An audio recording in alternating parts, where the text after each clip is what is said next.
మనం ఎంత కష్టపడి సంపాదించినా కూడా మన ఇంట్లో డబ్బు అనేది నిలవకుండా ఉన్నప్పుడు, మన ఆర్థిక పరిస్థితి మెరుగుపడాలన్నప్పుడు ఈ విధంగా మనం పూజా మందిరంలో ఈ వస్తువులు కనుక ఉంచినట్లయితే మన ఇంట్లో ఆర్థిక పరిస్థితి అనేది మెరుగుపడుతుంది. లక్ష్మీదేవి కరుణ అనేది మన మీద ఉండాలంటే మన పూజా మందిరంలో ఈ విధంగా మంగళకరమైన వస్తువులతో లక్ష్మీదేవిని పూజించినట్లు అయితే మన ఆర్థిక పరిస్థితి అనేది తప్పకుండా మెరుగుపడుతుందండి.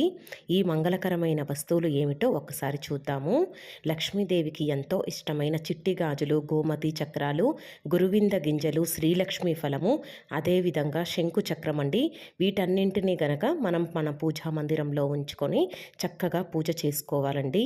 వీటన్నింటితో మనం లక్ష్మీదేవిని ఏ విధంగా పూజించాలో ఆల్రెడీ మన ఛానల్లో వీడియోస్ ఉన్నాయండి. తప్పకుండా మన ఛానల్లోకి వెళ్ళి వీడియోస్ చెక్ చేసి మీరు కూడా ప్రతి శుక్రవారం రోజు లక్ష్మీ కటాక్షం కోసం వీటితో